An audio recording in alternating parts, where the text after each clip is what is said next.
quero convidar você a abrir o capítulo 2 do livro do profeta Joel, versículos 12 ao 17.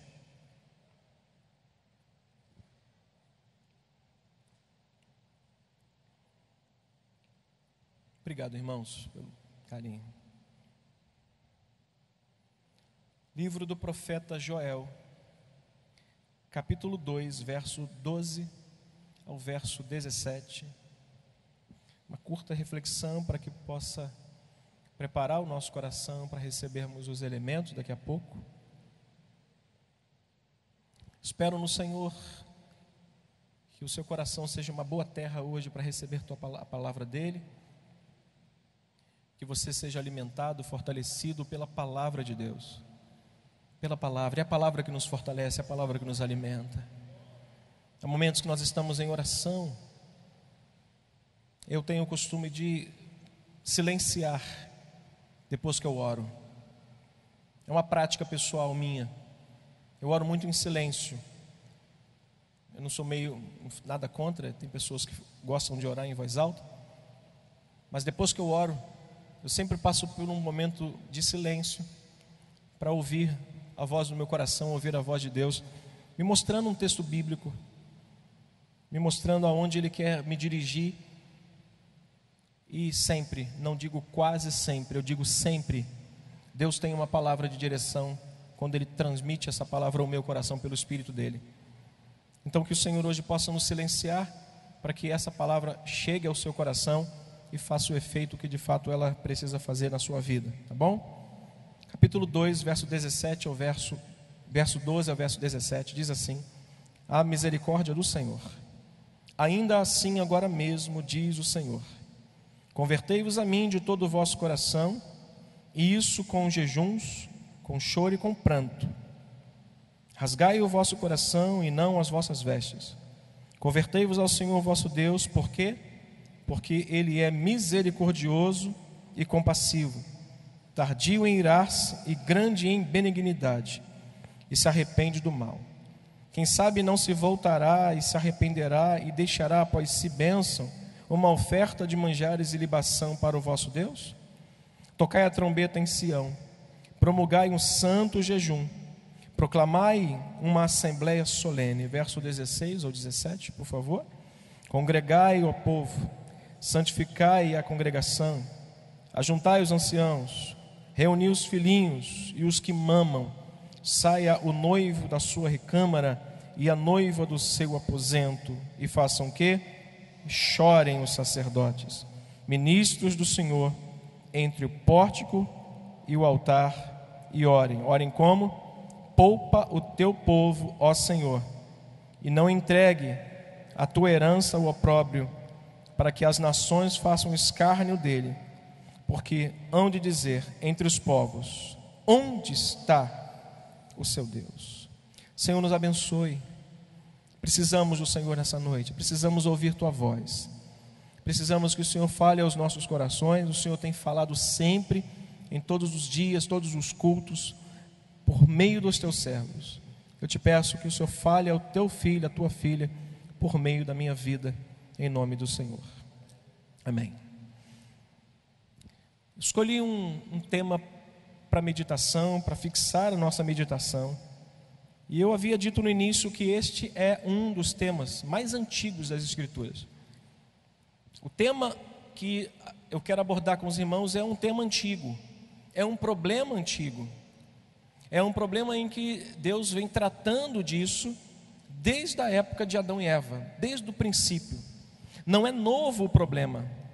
A matéria que a gente vai tratar hoje aqui, do desvio do homem e a misericórdia de Deus, é um assunto bíblico mais antigo que a gente poderia tratar nos cultos aqui, que a gente trata em Seteb, em Siabe.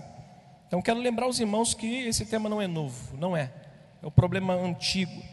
E Deus, quando estava orientando Caim, Deus, quando estava tentando mostrar a ele, orientar a ele, Ele disse a Caim que se ele procedesse bem, se ele pudesse andar de forma correta, a palavra do Senhor diz que ele faz como se fosse uma pergunta: não é certo que serás aceito? Se te procederes bem, corretamente, não é certo, Caim, que tu serás aceito? No entanto, ele também coloca uma outra possibilidade: se todavia, Caim, se procederes mal, te procederes mal, eis que o pecado está à sua porta. Ele disse: Caim, se você proceder bem, se você caminhar direito, se a sua oferta for uma oferta digna, se o teu coração estiver inclinado junto com a sua oferta, é certo que ela não será aceita? Será que eu não posso aceitar a sua oferta? Todavia, se você proceder mal, o pecado já está à sua porta, e o seu desejo será contra ti. Aí ele disse: mas a ti, Caim, cumpre dominá-la, cumpre sujeitar essa situação. Irmãos amados, os desvios dos homens sempre foi uma matéria muito antiga, e Jesus tratou isso com o apóstolo Pedro, um dos homens que mais esteve ali próximo a Jesus, um dos homens que mais interpelou a Jesus acerca de alguma coisa. Hoje pela manhã, pastor Arlindo tratou sobre um homem audacioso, um homem que teve um sentimento intuitivo e ao mesmo tempo corajoso de chegar a Jesus: és tu, Senhor? Então manda eu ir ter contigo. E Jesus disse: vem. Ele teve naquele momento uma atitude de chegar para Cristo e dizer: eu posso ir até ti. Mas no momento em que ele anda, ele que caminha, ele perde a visão de quem era Deus e de quem o ordenou a andar. Ele afunda, ele começa a submergir. E aquele momento no capítulo 21, do versículo 31 em diante, 22, 31 de Lucas, Jesus olha para Pedro e fala: Pedro, Satanás te pediu para peneirar, mas eu intercedi por você. O desvio do homem diante de Deus, o desvio que eu falo, é quando o homem ele não foca mais os olhos em Deus, ele esquece dos valores da palavra de Deus, ele esquece do tamanho de quem é o seu Deus, ele esquece do poder que existe na soberania e no braço forte de Deus. Quando nós tratamos desse desvio, Deus tem a solução para trazer este homem de volta e colocar diante dele uma opção de olhar novamente para Deus, porque a misericórdia de Deus, como disse este homem aqui, que eu gostei muito desse texto, é grande, porque ele é misericordioso e compassivo, disse Joel, disse esse texto do capítulo 2, versículo 13 em diante. Deus sempre mostrou isso, irmãos, interessado em manter com o homem uma plena comunhão e dar a este homem continuidade a todas as promessas que um dia ele fez a ele. Um dia que Deus fez a promessa a qualquer que seja um homem na palavra do Senhor, ele sempre teve o desejo, mostrou-se interessado em chamar esse homem para perto dele e dar continuidade a todas as promessas que um dia houvera feito na vida desse homem. Samuel, ele olha para Saul e diz: Saul, se você de fato tivesse procedido de maneira tal, o Senhor ainda hoje teria confirmado todas as promessas e te teria te colocado sobre rei a Israel. Ele teria confirmado o teu chamado, ele teria dito a você: Samu, aonde quer que você vá, eu estarei contigo. Qualquer decisão que você tomar, eu vou abençoar. No entanto, Saul, Deus escolheu para ele um homem segundo o seu coração. O homem, irmãos, teima em desviar-se da presença de Deus, teima em seguir o seu próprio caminho, e Deus tem se mostrado durante anos, séculos, um desejo de trazer esse homem de volta e de continuar cumprindo a sua promessa e de continuar validando a sua promessa na vida desse homem.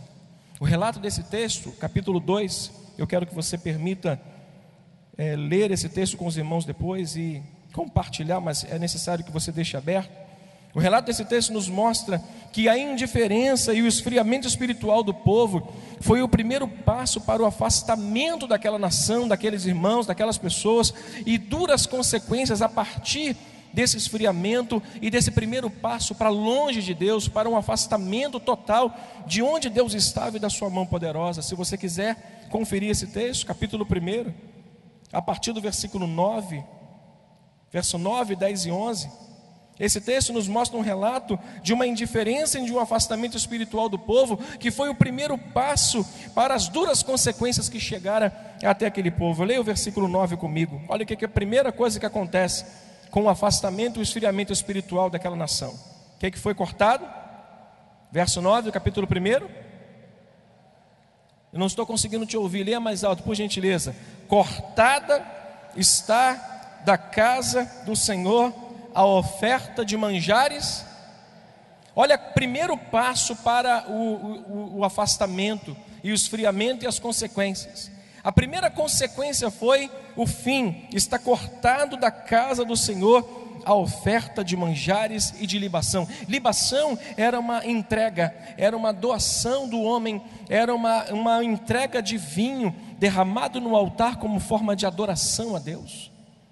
Estava cortado a adoração na igreja, estava cortada a adoração daqueles homens que escolheram desviar-se de Deus, ir para o caminho errado, não dar mais ouvidos à voz de Deus. E o texto nos diz: cortada está da casa do Senhor a oferta de manjares e de libação. Não havia adoração, não havia mais motivos para eles adorarem, porque o coração deles estava longe de Deus. Olha a segunda situação que acontece, no próprio versículo 9: os sacerdotes e ministros do Senhor estão enlutados. Não havia mais alegria, irmãos. Além da adoração que havia cortado-se também a alegria. Eu não sei, talvez existam pessoas aqui que não estão mais conseguindo ter esse momento de adoração com Deus.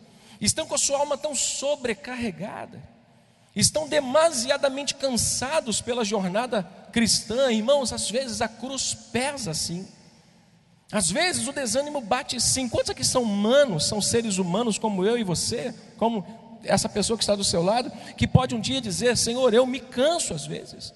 A alegria às vezes acaba. O momento de adoração às vezes não é tão espontâneo e tão desejoso como era outrora. Olha o que acontece mais também no verso 10. Olha a terceira consequência. Leia comigo: o campo e a terra, porque o cereal foi destruído. Era uma abundância, tinha muito. Deus nunca nos dá pouco, Ele nos dá sempre a justa medida. E sabe qual é a justa medida de Deus? Abundância. Sempre quando Deus nos dá, não é pouco, Ele sempre nos dá a justa medida. E esta justa medida de Deus é abundante, é sempre abundante a nossa vida. Mas cessou-se o que? A adoração. Cessou-se o que? A alegria. E cessou-se a abundância. A terra estava de luto. Leia o texto novamente: o campo está assolado, a terra está de luto. Por quê? Porque o cereal está destruído. Leia o versículo 11, por gentileza, comigo. Olha o que finalizou-se: a prosperidade. Não havia mais como ter prosperidade, porque não tinha mais de onde tirar sustento. Envergonhai-vos, diz os lavadores, uivai, vinhateiros, sobre o trigo e sobre a cevada. Por quê? Porque pereceu a messe do campo. Leia o 12: a vide também secou-se, a figueira se murchou, a romeira também, a palmeira e a macieira, todas as árvores do campo se secaram, e já não há alegria entre os filhos dos homens. O primeiro passo, queridos, para que a gente possa chegar a um momento de esfriamento total, e essas consequências do afastamento, do esfriamento chegar, está aqui. Esses são os sinais que nos mostram. Não há adoração, não há mais alegria, não há mais abundância, não há mais prosperidade. O afastamento do homem com Deus gera essa ausência na sua vida, a perda da adoração, da alegria de adorar, a perda da alegria, da abundância daquilo que Deus nos dá. Nós cessamos as fontes de Deus quando nós nos esfriamos, quando nós nos afastamos de Deus e nos desviamos para os nossos próprios caminhos. Meus irmãos, certa vez eu preguei aqui, em 2015, disse que o que nós fazemos para Deus não surpreende Ele. A gente pode tocar muito, a gente pode cantar muito, nós podemos ser o melhor introdutor, o melhor diácono, o melhor pastor, melhor pregador, mas isso não surpreende Deus. O que a gente faz para Deus não muda o que nós somos. Sabe por quê? Porque de Deus nós somos devedores. O que eu faço de melhor para Deus não muda, porque eu ainda devo a Deus. Tudo que Ele fez por mim, a minha dívida com Deus é muito grande. Portanto, se eu faço o bem, eu faço porque Ele merece que eu faça o bem. Se eu faço o meu melhor, porque Ele é digno que eu faça o meu melhor para Ele. Mas isso não muda quem eu sou, porque eu ainda continuo sendo devedor de Deus. Pastor, eu sou um homem correto. Isso não muda quem você é para Deus, porque você ainda continua sendo devedor de Deus em grande escala. Talvez você seja o último lá que deva, mas você ainda deve a Deus demasiadamente. Agora, irmãos, aquilo que nós fazemos contra Ele pode adiar o que Ele tem para a nossa vida. O que a gente faz para Ele não muda muita coisa, porque a gente deve a Ele. Mas quando nós nos levantamos contra Deus, nos desviamos de Deus e caminhamos pelo nosso próprio caminho que nós escolhemos, isso pode adiar o que Deus tem para a nossa vida. Diga para o irmão que está do seu lado com carinho: irmão, cuidado, não adie as coisas de Deus na sua vida, permaneça. O texto de capítulo 2 é um anúncio, e olha que coisa interessante, o anúncio da trombeta, o anúncio em que a misericórdia de Deus estava para chegar àquela nação, sempre era em dois entendimentos. Era formado na cabeça deles, na mente deles, de duas formas. Primeiro, quando a trombeta era soada, quando vinha o anúncio da misericórdia de Deus, sempre vinha um anúncio com grande expectativa. Bom, se Deus vai remeter a nós, nos liberar sua graça e misericórdia, Ele vai requerer de nós algumas coisas. E o capítulo 2, do versículo 1 até o versículo 11, ele vai nos chamar a atenção para um detalhe. Quando a trombeta é soada, algo glorioso é manifesto, mas espantoso é ouvido aos ouvidos dele. Quando eles tocam a trombeta, e tocar a trombeta era um som de aviso, era um som de que alguma coisa extraordinária estaria para acontecer, era um aviso de que alguma coisa viria, e esse dia era o dia do Senhor, era o anúncio que eles estariam para receber. O texto do capítulo 2 de Joel é o anúncio da manifestação da misericórdia de Deus sobre aquele povo e os efeitos na vida deles. Deus estava mostrando através de Joel que Deus manifestaria àquele povo as suas misericórdias, mas os efeitos da misericórdia também seriam vistos por eles. E é isso que eu gostaria de falar com vocês hoje, rapidamente. Capítulo 2, verso 1 até o verso 11. Primeira coisa que Joel anuncia nessa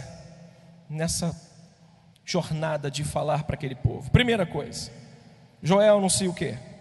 Anderson me ajudou ali, ó. Colocou, Anderson, para a gente? Não sei se você... Primeiro anúncio que Joel traz àquele povo, está ali. Joel anuncia a misericórdia sem ausentar as consequências do pecado. Versículo 1: tocai a trombeta em Sião, e dai voz de rebate ao meu santo monte. Perturbem-se todos os moradores da terra, porque o dia do Senhor vem, e diz o texto que já está próximo. Dia de escuridade e de densas trevas, dia de nuvens e negridão, como a alva por sobre os montes, assim se difunde um povo grande e poderoso, qual deste tempo antigo nunca houve, nem depois dele haverá, pelos anos adiante, de geração em geração. Verso 3, leia comigo: à frente dele vai fogo devorador, atrás chama que abrasa, adiante dele a terra é como o jardim do Éden, mas atrás dele um deserto assolado. Leia bem alto: nada lhe escapa. Quando a misericórdia de Deus era anunciada por Joel, ele não anunciava só a misericórdia de Deus como forma de ajuda, ele não isentava ou não ausentava, não ocultava as consequências do pecado daquele povo. Ele diz: está sendo anunciada a misericórdia, mas eu estou mostrando a vocês a consequência do que vocês fizeram. E o texto vai nos mostrar mais à frente que diante dele tremiam os povos, todos os rostos se empalidavam. Versículo 8: não empurram uns aos outros, cada um segue o seu rumo, remetem contra lanças e não detêm no seu caminho, assaltam a cidade. Este era o anúncio que estava vindo como consequência do desvio daquela nação diante de Deus, o desvio daquelas pessoas, ou seja, a misericórdia de Deus estava trazendo um anúncio: olha, vem aí problema para vocês. Mas o segundo anúncio que Joel traz àquela nação, o segundo anúncio que ele transmite a eles, não isenta também o pecador dessa sua responsabilidade. Capítulo 2, versículo 12, diz o texto: ainda assim agora mesmo, diz o Senhor o quê? Convertei-vos a mim. Ao mesmo tempo em que a misericórdia agora é anunciada, ele não isenta deste pecador a responsabilidade. Ou seja, irmãos, a misericórdia, quando é transmitida, ela é transmitida mostrando, não ausentando, nem ocultando o pecado das pessoas. Mas quando a misericórdia também é anunciada, ela não isenta o pecador de mudança. Ele chama atenção e diz: convertei-vos. A mensagem do Evangelho não é uma mensagem chamando as pessoas para virem como elas estão, para permanecerem do jeito que elas estão. É: vinde como estáis e convertei-vos ao Senhor. A conversão precisa ser revelada através dos frutos dignos de uma vida de arrependimento. E o chamado que eles fazem não é só mostrando o pecado, o que aconteceria com ele por causa do pecado, o que aconteceria com aquela nação, o que viria contra eles. O som era espantoso, a trombeta está soando, irmãos. A trombeta nesse país está sendo ressoada há muito tempo, está sendo tocada há muito tempo. Todas as vezes que subimos uma plataforma, pastor Arlindo, pastor Luiz Carlos Bispo, qualquer pastor, qualquer homem que sobe essa plataforma, nós estamos com a trombeta anunciando aí a misericórdia de Deus, a chance de nós nos voltarmos para Ele, mas não isentos da nossa responsabilidade. Então o que Joel está anunciando não é só o pecado, mas ele está anunciando a responsabilidade do pecador quanto ao seu pecado. Ele está mostrando para eles: olha, convertei-vos de todo o vosso coração. E ele começa a enumerar quais são essas responsabilidades quanto a essa situação deles. Primeira, com o convertimento, a conversão deles viria com um relacionamento mais próximo deles com Deus. Leia o versículo 12 ainda.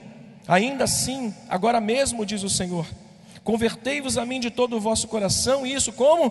Com jejuns, com choro e com pranto. Versículo 13. Rasgai o vosso coração e não as vossas vestes. Ele diz mais uma vez: convertei-vos ao Senhor vosso Deus, porque Ele é misericordioso, tardio em irar-se e grande em benignidade, e também se arrepende do mal. Este foi um anúncio chamando a atenção daqueles irmãos, não só quanto ao pecado, mas quanto às responsabilidades de cada pecador daquilo que eles cometeram. Mas ele transmite um terceiro anúncio. A misericórdia de Deus, quando foi anunciada a eles com trombeta, não trouxe só a ideia: olha, é sério, o dia do Senhor vem, nós temos responsabilidade quanto àquilo que nós fizemos. Mas a misericórdia de Deus veio justamente como responsável pela restauração daquele povo. Olha para mim, meu irmão, ainda que os nossos pecados, diz Isaías, sejam vermelhos como o carmesim, sejam vermelhos como a escarlata, diz a palavra do Senhor, que eles se tornarão brancos como a alva lã, brancos como a neve. Deus tem medida de misericórdia? Olha para mim, não tem.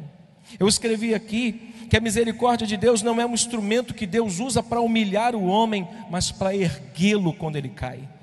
Deus não tem a misericórdia dele como um instrumento, como uma faca, como um cajado, para tentar matar e humilhar o homem. A misericórdia de Deus é um instrumento que ele tem, que ele é, na própria essência dele, para levantar um homem caído.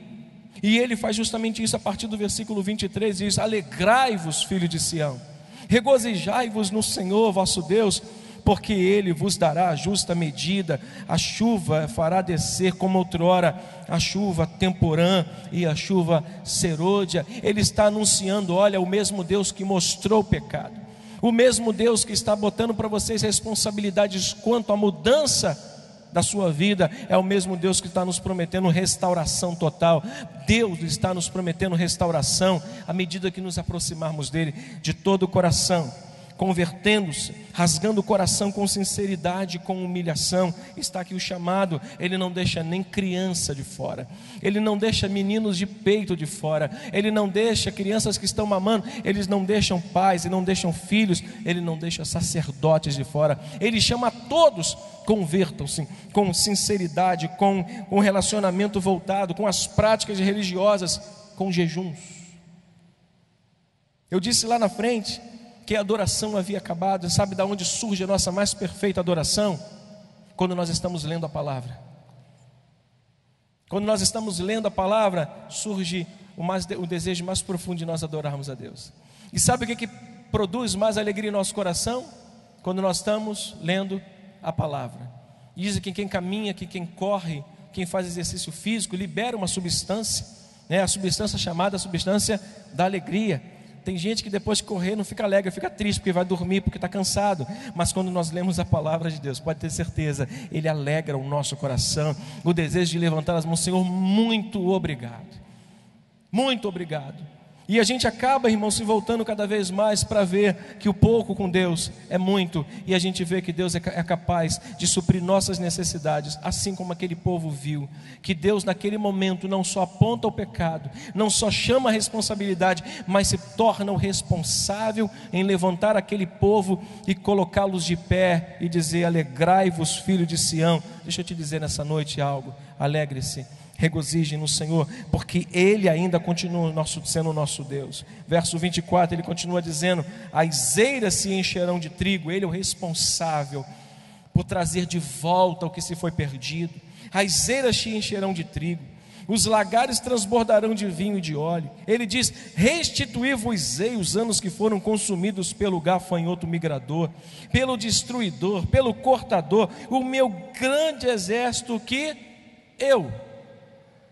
enviei contra vós outros.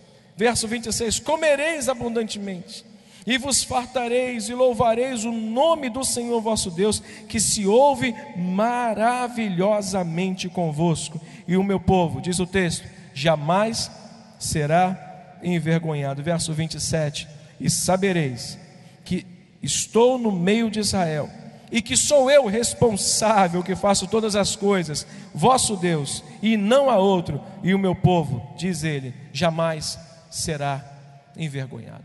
Meus irmãos, a misericórdia de Deus não é um instrumento que Ele usa para demonstrar superioridade e grandeza. Ele já é grande, Ele já é poderoso. A misericórdia, irmãos, é a manifestação da natureza de Deus, ou de um Deus que não consegue agir de outra forma. A misericórdia de Deus é porque Ele não consegue agir de outra forma. Não é um instrumento para matar, não é um instrumento para humilhar, não é um instrumento para expor ninguém. A misericórdia, isso é da natureza, é a expressão mais profunda da natureza de um Deus que não consegue mudar com o Zé, que não consegue mudar com o Otávio, que não consegue mudar com o Marcos. Sabe por quê? Porque a natureza de Deus é amor, diz o texto, porque Ele é grande em misericórdia e compassivo e tardio em irar-se. Irmãos, a misericórdia também não é um instrumento que pode ser utilizado como uma válvula de escape para que a gente sempre venha pecar. Não, se Deus é misericordioso, eu vou voltar a pecar. Paulo em Romanos 6 faz uma pergunta: que diremos, irmãos? Que diremos? Se nós pecarmos mais graça virá sobre nós? Paulo diz: de modo nenhum.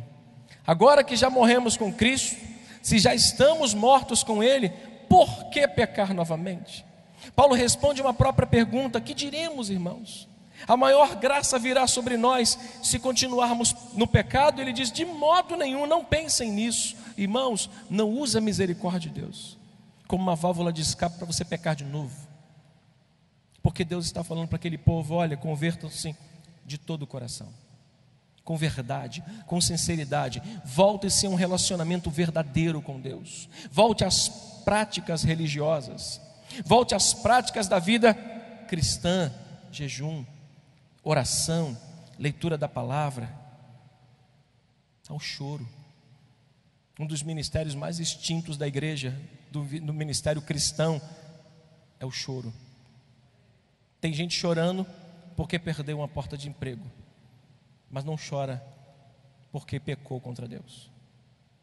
Tem gente chorando porque perdeu um grande amor, um namorado, mas não chora porque talvez tenha dado um passo além no seu namoro. Meus irmãos, é de todo o coração, com práticas religiosas de um cristão, de uma cristã, com jejum e com pranto e com humilhação, rasgando o coração, não as vossas vestes. Meus irmãos, eu vou finalizar. 3 conselhos para os irmãos, dentro desse trágico relato. Primeiro, de nenhum modo Deus tem prazer na morte e na destruição de um homem. Ezequiel, capítulo 33, verso 11. Volte só alguns livros. Vou me encaminhar já para a gente servir a Santa Comunhão. Pastor Arlindo leu esse texto hoje pela manhã também.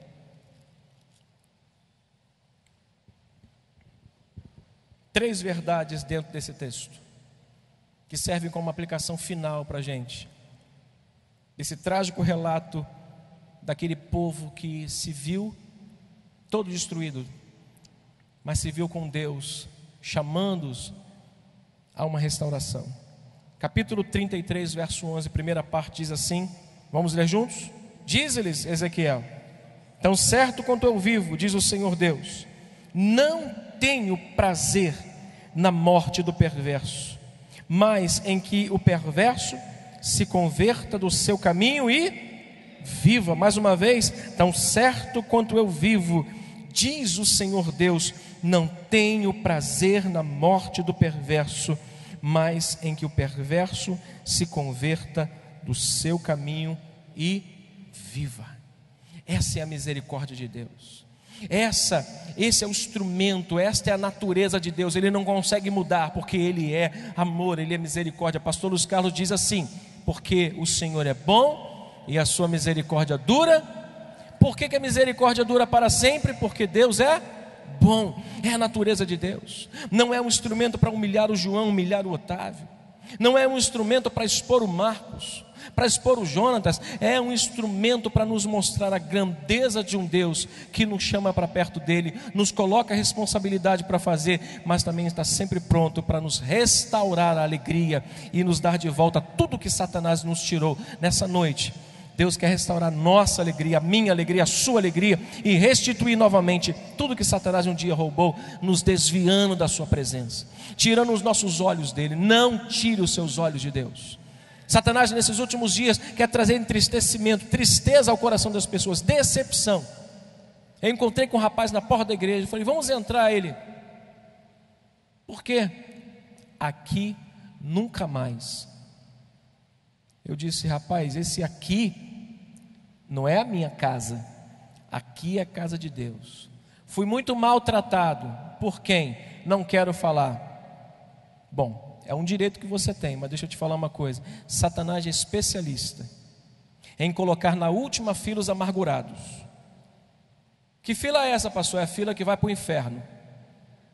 Ele pega todos os amargurados, todos os chateados, todos aqueles que não estão satisfeitos com a igreja, e bota lá no fim da fila. Que fila é essa? Que vai para o inferno. Irmãos, tira a amargura do seu coração.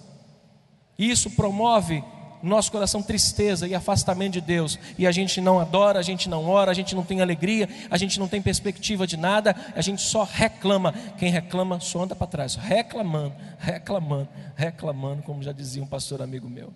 Segundo conselho que eu quero dar dentro da verdade desse texto trágico: de nenhum modo Deus tem responsabilidade com os nossos erros. Oséias, um livrinho do lado, vizinho de Joel. Deus não tem responsabilidade com os resultados negativos da vida do homem. Olha para mim rapidinho, quando você está lendo aí. Oséias, é só você voltar uma folha, que você já está, é capítulo 13. Deus não tem responsabilidade com aquilo que a gente faz que dá errado. Olha o que diz o texto do capítulo 13, verso 9, bem forte. Versículo do capítulo 13, verso 9: a tua ruína, ó Israel, vem de ti, e só de mim o socorro. De nenhum modo. Deus não quer a morte do perverso. Concordam com isso? Nós lemos Ezequiel. Paulo diz: Deus não tem prazer na morte do ímpio, mas antes que se converta, volte-se para Deus. Segunda coisa, Deus não tem responsabilidade com os desvios ou com o resultado negativo da nossa vida. Nós procuramos às vezes o nosso próprio caminho, e às vezes acontece isso, ruína. Ele diz: a tua ruína, ó Israel, vem de ti, mas de mim o socorro. E por fim, Deus é o único responsável pela nossa restauração. Dentro desse texto nós temos isso. Nós temos um Deus que não quer destruir a sua nação, o seu povo amado. Nós temos um Deus também que não se responsabiliza, mas coloca a responsabilidade sobre eles. Mas um Deus que chama a resistência àquela possibilidade de restauração que só Ele pode fazer. Capítulo 37 de Ezequiel. Eu peço a você para mudar de posição. Convido os músicos e os irmãos que vão nos ajudar a não servir da mesa, por gentileza. Capítulo 37 do livro do profeta Ezequiel, versos 11 até o 14. Pastor, o resultado da minha vida só tem dado errado. Tudo que eu faço dá errado. Como é que está o seu coração com Deus? Como é que está a sua vida de adoração? Como é que está a sua vida de comunhão, de relacionamento sincero com Deus? Avalie. Capítulo 37, verso 11 a 14, diz assim: Então me disse, filho do homem, esses ossos são toda a casa de Israel. Eis que dizem, os nossos ossos secaram e pereceu a nossa esperança. Estamos todos exterminados. O que diz o texto? Portanto, Ezequiel, profetiza e diz-lhes: assim diz o Senhor Deus: eis que abrirei a vossa sepultura e vos farei sair dela, ó povo meu, e vos trarei a terra de Israel, e sabereis que eu sou o Senhor, quando eu abrir a vossa sepultura e vos fizer sair dela, ó povo meu, porém em vós o meu espírito, e vivereis, e vos estabelecerei na vossa própria terra. Então sabereis, leia comigo, que eu sou o Senhor. Disse isso e o fiz, disse o Senhor. Deus é responsável pela nossa restauração quando nós nos voltamos para Ele. O nosso trabalho é nos converter de todo o nosso coração, voltando às práticas da vida cristã: oração, jejum, palavra, igreja. E a gente só entrega na mão de Deus, e Ele vai dizer: alegrai-vos, filhos de Sião, regozijai-vos no Senhor, suas eiras se encherão, os anos que foram consumidos serão restituídos, e vocês vão saber que eu fiz todas as coisas. Que Deus nos ajude nessa trajetória de volta à comunhão com o Pai.